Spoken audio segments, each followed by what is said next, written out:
सवाल SSC CGL 2024 का है और थोड़ा सा कंफ्यूज करने वाला क्वेश्चन है। सवाल में दिया गया है कि हर महीने एक आदमी 20 किलोग्राम चावल और 8 किलोग्राम गेहूं का सेवन करता है, यानी कि एक व्यक्ति है जिसका चावल यानी कि राइस का जो कंजम्पशन है वो 20 किलोग्राम है और वीट का जो कंजम्पशन है वो 8 किलोग्राम है। उसके बाद दिया गया है कि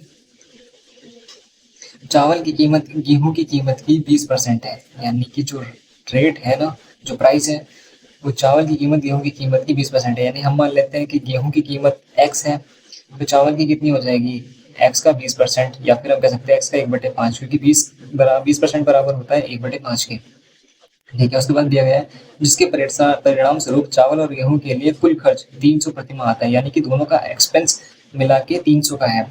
अब यहाँ पे हमारा कंजम्पशन आ गया, रेट आ गया, तो एक्सपेंस कितना होगा, दोनों की गुणा करके एक्सपेंस के बराबर होगा।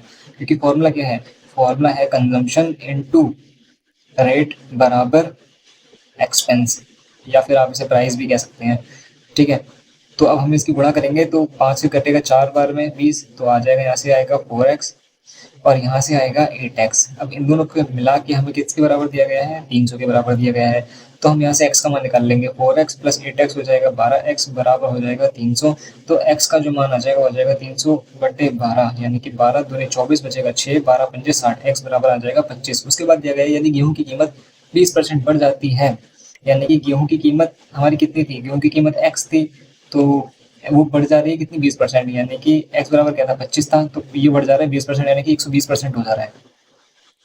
ठीक है, 25 चौके 100, 4 से काटेंगे 3 4 दिए 12, यानी कि 30, यानी कि गेहूं की कीमत 25 से 30 हो जा रही है। उसके बाद दिया गया है तो 300 के समान खर्च को बनाए रखने के लिए चावल की खपत में कितने प्रतिशत की कमी की आवश्यकता है, यह देखते हुए कि चावल की कीमत और गेहूं की खपत स्थिर रहती है, यानी कि गेहूं की खपत हमारी स्थिर रहती है। गेहूं की खपत कितनी थी, 8 kg थी, रेट इसमें बढ़ गया है 30 रुपये हो गया है, यानी कि हो जाएगा 30 बराबर अमाउंट कितना रखना है, अमाउंट अब भी 300 ही रहेगा और हमें कमी किस में करनी है, चावल की खपत में, यानी कि चावल का रेट जो है वो सेम ही रहेगा। चावल का रेट कितना था, चावल का रेट था x का 1/5, यानी कि x हमारा 25 है, इसका 1/5, यानी इससे काटेंगे तो आ जाएगा 5, तो यानी कि जो चावल है उसका रेट कितना है, 5 है, तो क्वांटिटी हम कितनी रखें जो बराबर हमारा 300 ही है।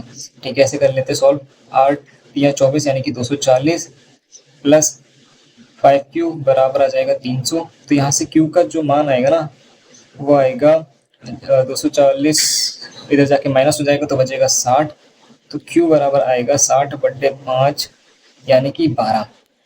तो पहले कंजम्पशन कितना था, पहले कंजम्पशन 20 kg था, अब वो 12 kg रह गया है। कम कितना हुआ है, कम हुआ है 8 kg, कितने पे हुआ है, 20 पे। इसे हम काटेंगे, 20 पंजे 100 और 8 पंजे 40, हमारा आंसर आ जाएगा।